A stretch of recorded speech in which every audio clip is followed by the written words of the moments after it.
Howdy folks, and welcome back to World Attacks with the Mighty Jingles, and this is the final of the light tank section of the replay contest.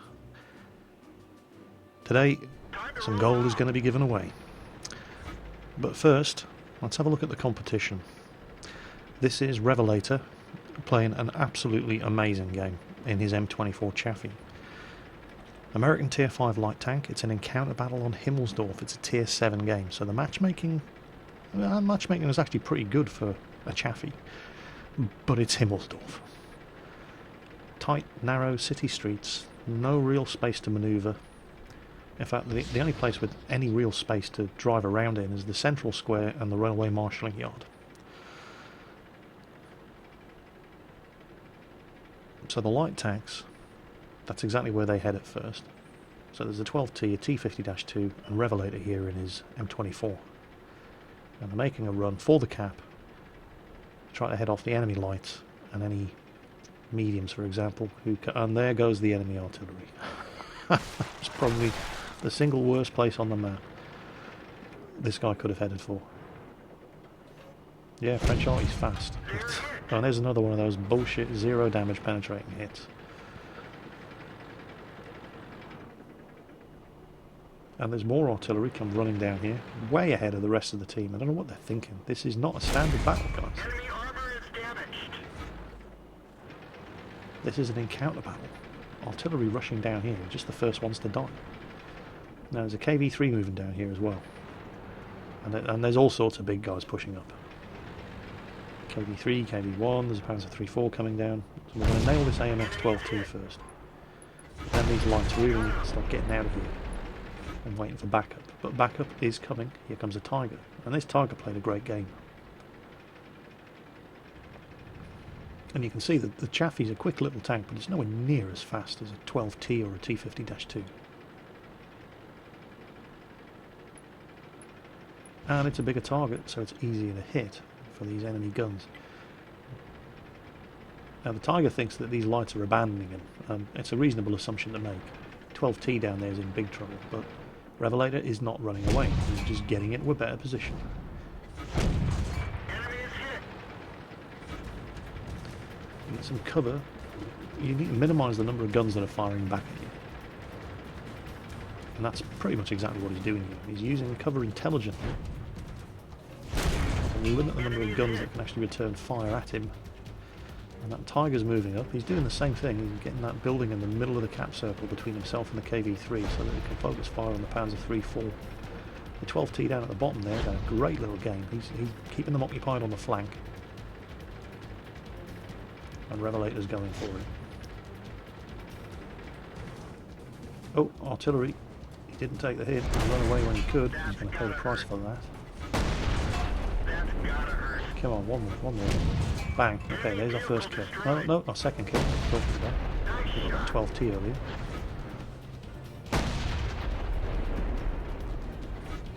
Oh, watch out. KV1. And he's hit us. Get one shot in and then get the hell out of there. Don't give him an opportunity to get a return fire. Get some cover between you and as many enemy guns as you can. Reduce the number of guns that can get shots at you. So you can put your rate of fire and penetration on this 76mm gun to better use, and that KV3 has just run out of friends. The Panzer 3-4 was backed off.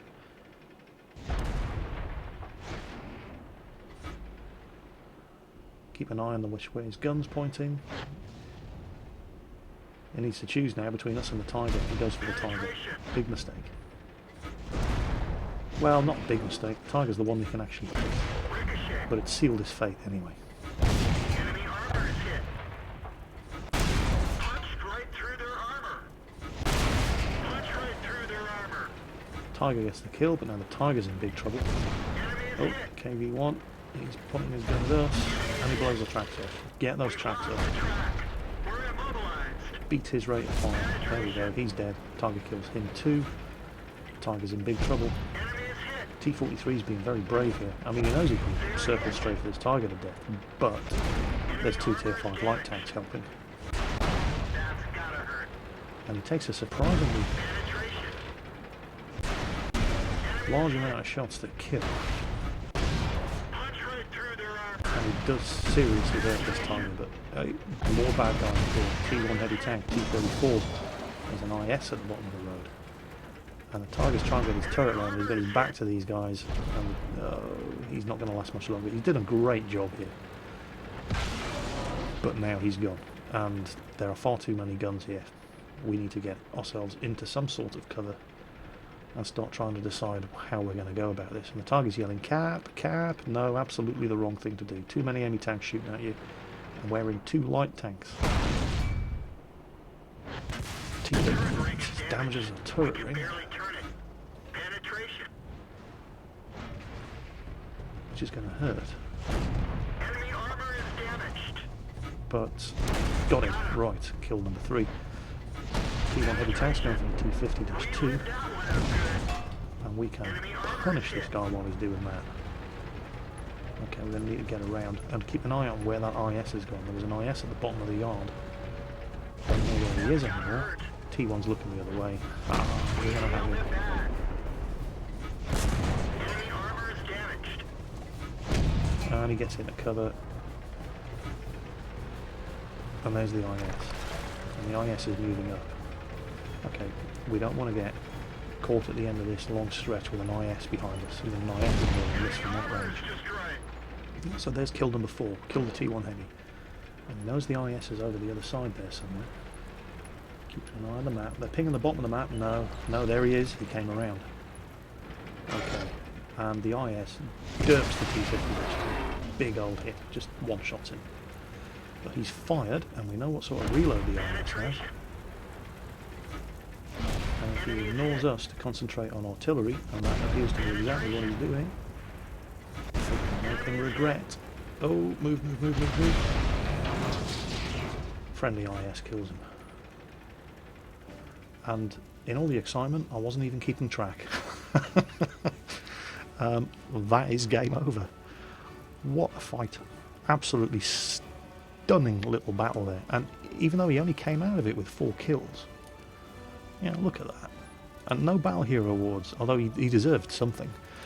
But look at that. 2,742 experience. That's not doubled. That's the amount of damage he did to the enemy team in this game. I mean, he killed 4, he damaged 5, and he didn't just, you know, get one shot into these guys. He pounded the crap out of these guys. He did most of the damage to most of these tanks. He just didn't get the killing blows. And 40,000 credits in a tier 5 light tank? That's astoundingly good. These tier 5 light tanks have severely nerfed credit income because they're end of tier tanks. They're like driving tier 10s, they bleed money. To earn 40,000 credits in one of these is an amazing achievement. So, Revelator in the M24 Chaffee in a tier 7 match on Hibbelsdorf. Exceptionally well played. Well, here's another guy you've seen before. This is Crazy KSK in his VK2801. It's a tier 7 encounter battle on steps. And we're going to see some incredibly good gameplay yet again.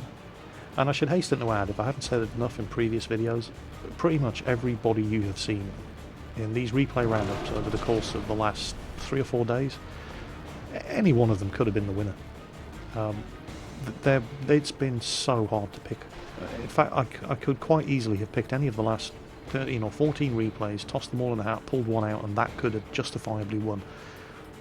All of these games have been amazingly good, and picking a winner was just really, really hard work, more so than in any of the previous categories.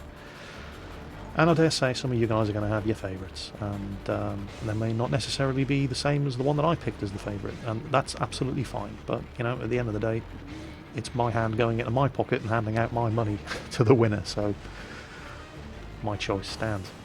You don't have to agree with it, and that's absolutely fine. In fact, if you don't agree, by all means let me know in the comments. Who do you think should have won? But, you know, try and keep it respectful. Regardless of whether you agree with my choice or not, all of these games have been really, really good. And I think you would probably have to agree with that. But here's Crazy KSK in his VK2801 with the 105mm derp gun going. Derp! I love that. I love these one-shot kills. So there's a Panzer IV wishing he'd brought friends to the party. And another Panzer IV who just got nailed by the Hellcat. So our first kill, and it was a bit cheap, but it was funny. Just, oh, hi there, derp, dead. Brilliant. Now, where are the rest of the enemy team? Well, there's a whole bunch of them over there in H1. Mostly the heavies and a couple of the mediums. And it's looking pretty dangerous over there. They've just nailed a 12T, and it looks like a tank destroyer in the open there. I'm not sure what it is. Probably a Hellcat, although it might be one of the Su-85s. And these guys don't seem to be too keen on coming forward to engage this Hellcat and Crazy KSK here. And what he's doing here seems stupid. It is actually possible with a howitzer. He had the last known position of that Panzer IV, and he was in cover on the other side of that low rise in the ground. But it is actually possible with a howitzer to lob a shell over an obstruction and still hit your target. There's a lot of luck involved and a bit of skill, but if you know you can do it and you've got nothing better to shoot at, sometimes it's worth taking the shot.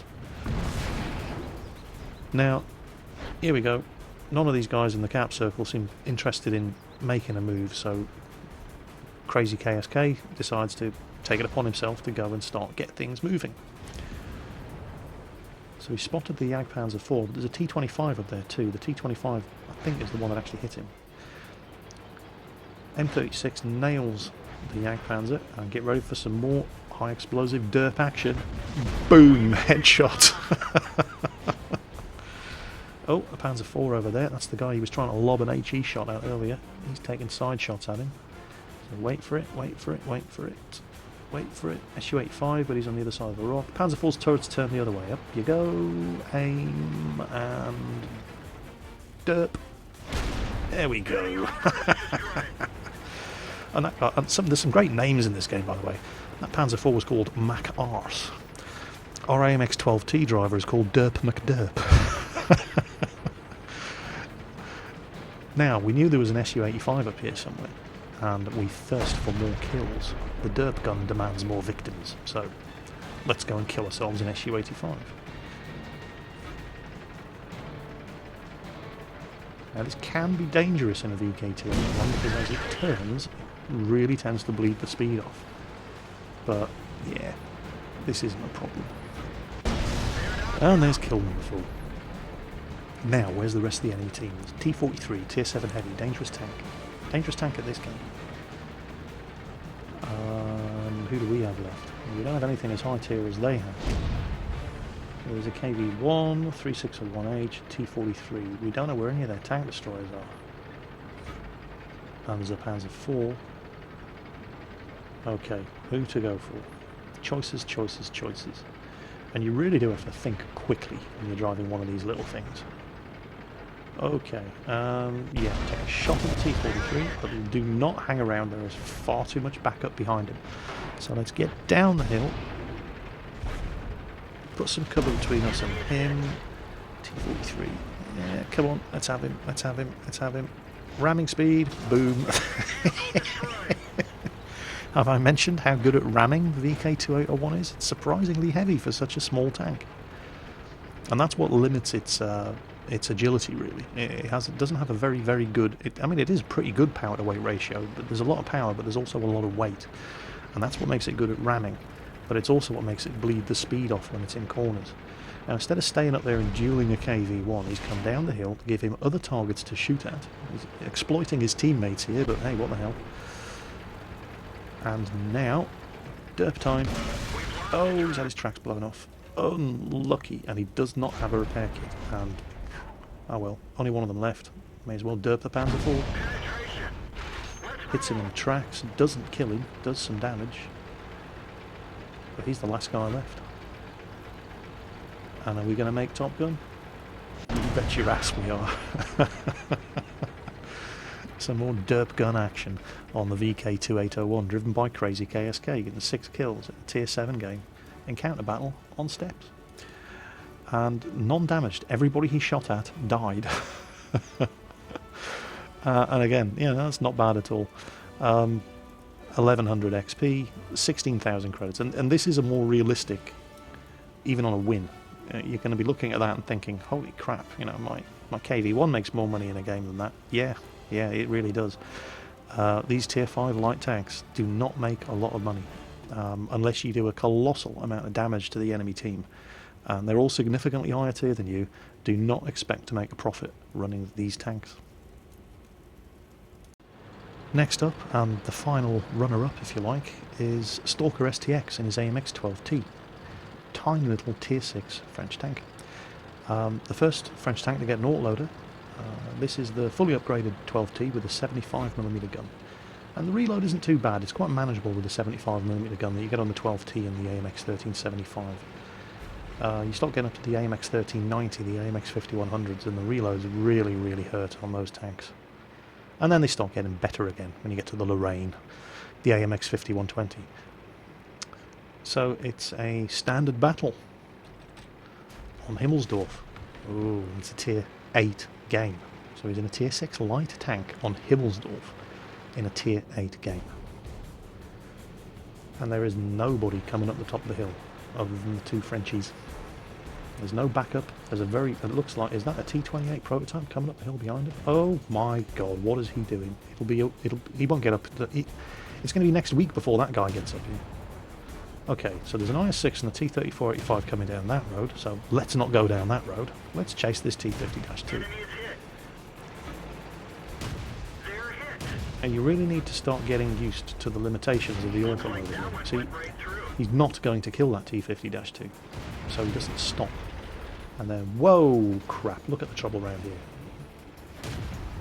Maneuver, wait for your reload, wait for your reload, wait for your reload, nearly there, don't get hit, That ELC's in trouble, he's in big trouble, we can help, but we probably can't save him.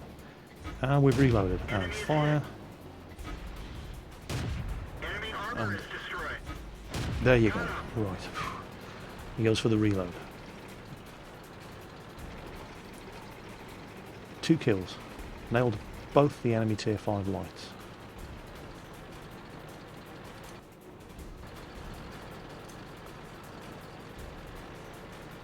You do actually have quite a limited ammo capacity in the 12T. I think it only carries 36 shells, which is enough for 6 reloads.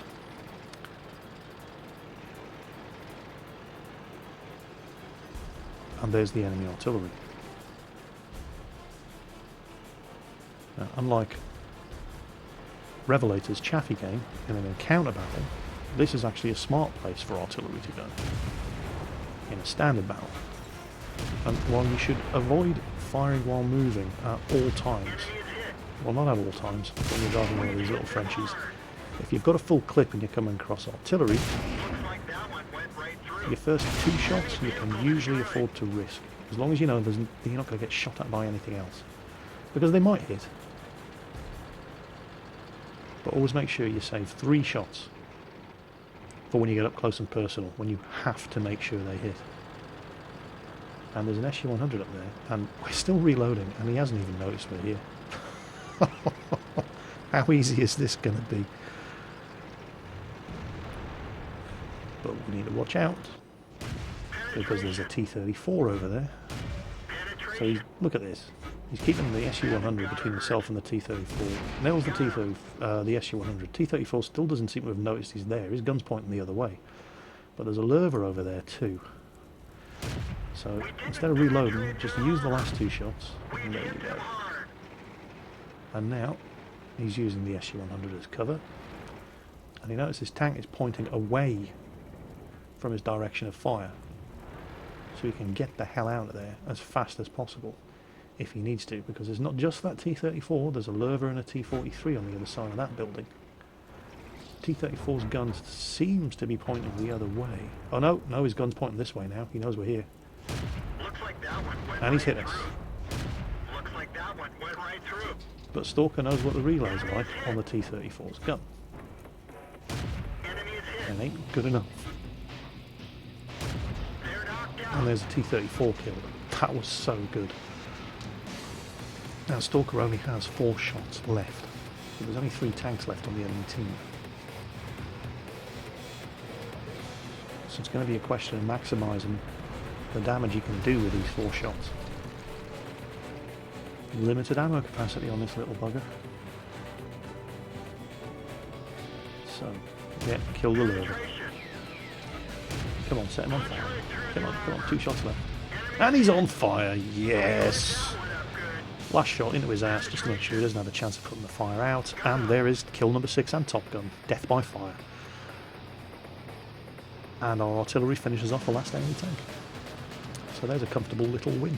Well, it wasn't really a comfortable win. The team played well, but we were down on the last 4 shots. We'd put so much damage into the enemy team. So, Stalker STX playing a blindingly good game in a very hostile environment. An AMX 12T Tier 6 French light tank in a Tier 8 game on a city map like Hillersdorf. And he came out of it with Top Gun. So, Stalker, very well done indeed. And now, of course, it's time for the winning tank replay. Are you ready for this? Drum roll.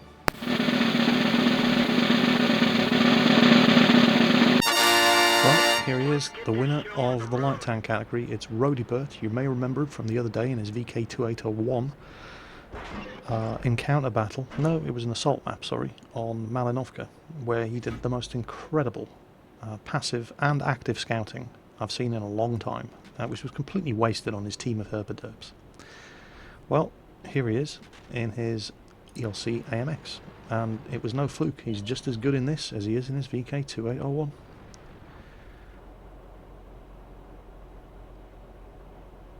So what's the opposition like? It's a Tier 7 game, but there is only 1 Tier 7 on each team. Standard battle on Fishing Bay. And Fishing Bay is a good map for a light tank, like the ELC, like the T50-2, for the Chaffee as well. You know, lots of wide open spaces, lots of bushes and cover to hide in. And he's got a binocular and camo net, and he's actually passive scouting in his ELC. He does a lot of passive scouting, does our Rodibert.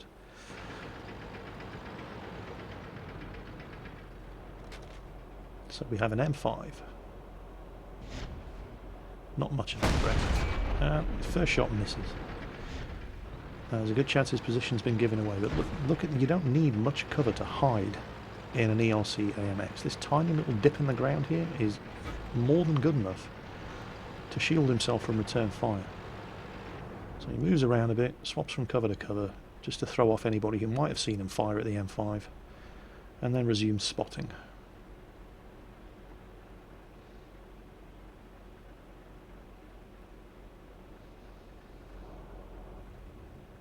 Now he's in a good spot for it, but there just doesn't seem to be anything coming down this way. And he's got 2 mediums behind him, moving up to the north. Just very, very slowly. There they go. Panzer IV and a 360-1H. They're taking their time about it. The 360-1's going, the Panzer IV's staying back to cover him. And Rhodey's trying to get a shot of this ELC, but it's just not going to happen. That ELC driver isn't, well, oof, I said he isn't stupid, but he's been hit by somebody. Okay, 360-1H is going for it, so Rhodey moves up to support him. Now remember, this is patch 7.5. It's not patch 8. Physics are not in play, so you can't just go diving over the edge of a cliff or an embankment to get to where you want to be. You have to follow the roads. And there's a T150. The 360-1H versus the T150, well, it's a pretty even game, but the 360-1H is coming off worse. So, let's help him out. Oh, this is perfect. Looks like that one went right through. And now that T150 is utterly buggered. 360-1 could be doing a better job of angling his armour though. But T150 is dead, he isn't.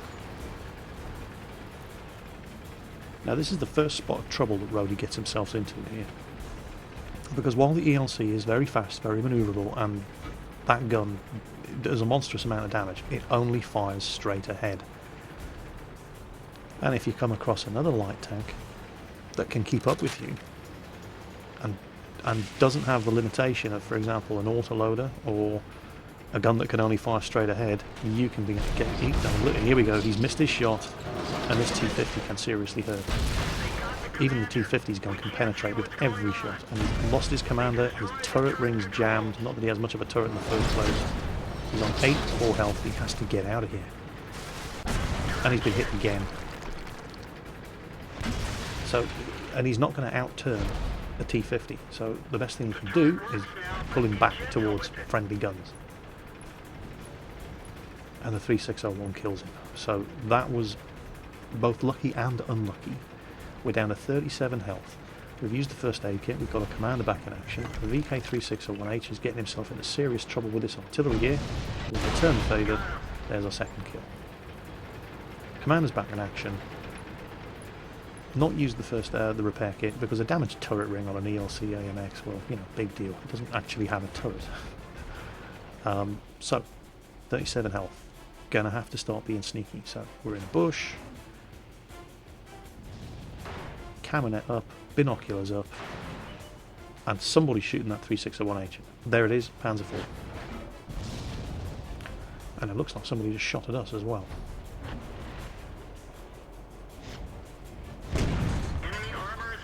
And that was an above average damage roll, not enough to kill the Panzer IV. 3601H finishes him off, but he's in a bad spot. Yep, he's gone. Now, that was a Sherman Jumbo that killed the 3601. I can't see the Sherman Jumbo, so where the hell is he? Well, we fired, we've given away our position, so he relocates, breaks contact with those enemy tanks, and again, you don't have to put much ground between yourself and enemy guns to break contact in a tiny little tank like this. And he comes back up again in another spot, and he waits, and there goes his binoculars and his camo net. And somebody's shooting at him. He's been spotted anyway, which probably means there's somebody out on the flank without a bush between him and us who can see us. But tiny little tank. Very difficult to hit. But Rhodey isn't counting on that to save him. He's being smart. He keeps relocating after every shot. Trying to beat whoever it is who's spotted him. And the team is getting its ass kicked. They're losing 9-11. Checking around him, making sure he's not been outflanked. Binoculars are up. There's that 3601.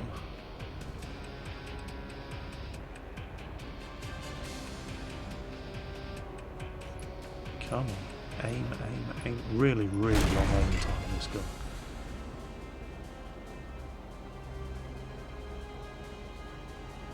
If you can see the map, 2 enemy mediums.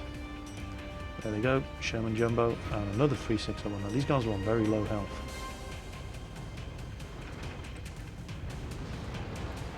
And that 3601 is just taking pot shots at where he thinks we're likely to be. So, okay. Well, if that guy's sitting in his own cap circle, he's not really much of a threat, so screw him. There's a couple of low health easy kills over here. Now, Rhodey is a low health easy kill himself at this stage. But it's worth the risk. Now, shooting at that 3601H now would be a bad idea. There's not much of him showing up, but if you wait for him to move forward, now would be good. Kill number 3. Now there's a good chance the Sherman Jumbo now knows where he is. But the Sherman Jumbo is right down towards our base and doesn't have line of sight. The 3601 that was sitting in the cap circle, on the other hand,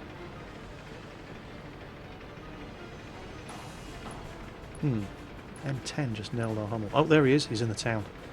That Panzer IV, I don't know, is he AFK? Well, anyway, this Jumbo isn't going to last much longer. Side shot, 90mm gun, bang, off with your head. Now, Rhodey's the only one left alive. There are 3 enemy tanks, and we know they're not AFK. Don't know where that KV is, but he wasn't sitting in the cap circle, so he's out there somewhere.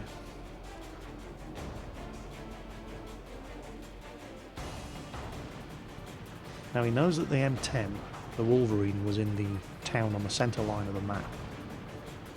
And dead artillery's yelling at him, go, go, get him, get him. Screw you.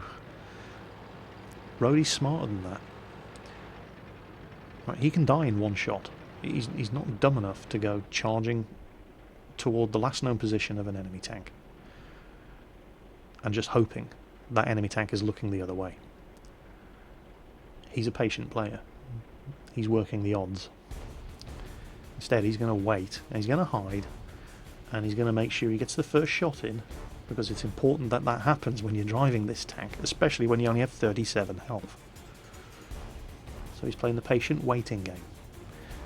He knows if they want to win, they have to come down here into the cap or kill him. So they're going to be coming this way, and just makes more sense to be lying in ambush waiting for them. Some of them might be dumb enough to drive across this open field to get to the cap circle, in which case, hey, easy kill. And if anybody's smart enough to head down through the town and come up the other way, well, he's going to know where they are as soon as the cap counter starts appearing. But his major concern at the moment is, where is that M10 Wolverine? Come on, you little bastard. There he is.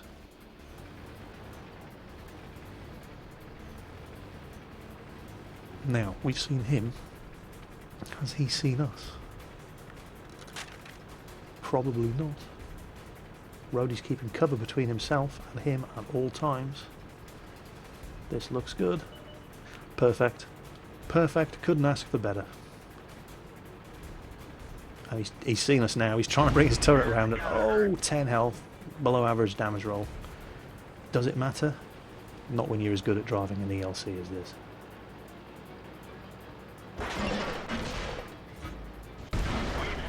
And there's 5 kills. Now, 2 of them left. One's a 3601H, who's on pretty low health. We have absolutely no idea where that KV is. He could be anywhere. The smart money says he's gone through the town. He's a heavy tank after all. He's definitely in play. He's not AFK. He wasn't sitting in the cap circle. We've been up to the enemy spawn point. He was not there. So he's around here somewhere. There's the 3601. Oh, and he's on... Well, he's not on as low health as we might have hoped. So he only needs to hit us once and we're screwed. Okay, we've broken contact. He doesn't know where we are anymore. We have a rough idea where he is. Come on, where are you? Okay, he's not coming across the field, which probably means... Oh, wait, there he is. He is. Yeah, there's no idea where he is. And it bounces. The shot actually went high, bounced off his gun mantle. Rhodey, get your ass in gear. Get moving. I'm not 100% sure, but I think that guy had the 75mm gun, which means he'll have a better rate of fire and better accuracy than if he's using the 88. But it looks like he's chasing you and firing on the move. Well, why not? But it doesn't do much for his chances of hitting you. Now you need to be careful coming up here, because there's every chance, and he's doing the right thing again, he's trying to break contact. So he can come up again on this guy from a different direction, but that KV-1 could be in the town. There's the 3601. Has he seen us? Probably. And if he has, and that KV-1 is near, he's going to be zeroing in on us too. So we've broken contact again, and it always just makes more sense. If there's a chance the other guy has seen you, just don't go straight in, because he's going to have his gun pointing your way. There he is again. Okay, put the speed to use. There you go. Oh, that was lucky. Hit him while moving. But we'll take all the luck we can get at this stage, because it's going to take 1, possibly 2 more hits to kill this guy. Oh, and we missed, but luckily so did he. And he's using the 88, which probably explains the inaccuracy. Oh no, he's not using the 88. This looks like a stock 3601H. He faked you out. That's not even the L7, 75mm gun. How can he not have the L70? I don't understand. How can he not have already unlocked it? Well, either way, 1 more hit to either of us. Come on, and it penetrates. Sweet. Whew. Right, Top Gun. But we're not out of the woods yet. Where's that KV-1? Now we need to be real careful here. There's the KV-1. Now, you could do your standard... Oh, and his gun's facing the other way. Need to be real careful we don't drive into him, because we can kill ourselves by driving into this guy on 26 health. And it looks like the KV-1's just given up. And he's going to make it easy for us, which is a bit of an anticlimax, but what a game. That was just absolutely astounding. 7 kills in a tier 7 game in his tier 6 French light tank. And look at that, 2,136 experience, undoubled, absolutely astounding. And of course walks away with the Top Gun. And since that was a patch 7.5 replay, that's also a Bolter's Medal game. Anybody in there? No, everybody in there was tier 4 or higher. So Bolter's Medal, 2,100 experience, 45,000 credits. Astoundingly well done. And my choice for winner of the light tank category of the replay contest. So Rhodey, there's some gold heading your way to your World of Tanks account. Thank you very much for an amazingly entertaining replay, and thank you to all of the guys who sent in light tank replays.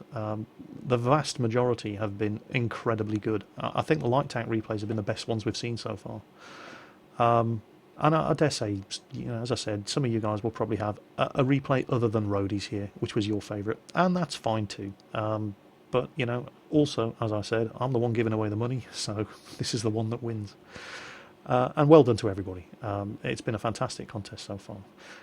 Next up, artillery and medium tanks. I'm going to be interspersing some of the artillery replays with some of the medium tank replays for 2 reasons. 1, there were not that many artillery replays, and 2, I've got thousands of medium tank replays, but I want to get the artillery and medium tank replay winner announced before Christmas. Give you guys some gold to buy yourself some World of Tanks Christmas presents. So I'll be making a special push to get that done before Christmas arrives. So once again, thank you to everybody who sent replays in. More to come as soon as I can start ploughing through. Well, I don't have to start ploughing through them. I already have the artillery and medium tank replays, but I just need to pick myself a winner and then decide which of the other games I want to show you before I announce the winner. Actually, I think I already know who the medium tank winner is going to be, and I think it was one of the very first ones I looked at, but I don't want to tease you anymore. Congratulations, Rhodey Burt, gold winner for the light tank category. As always, take care on the battlefield, and I'll catch you next time.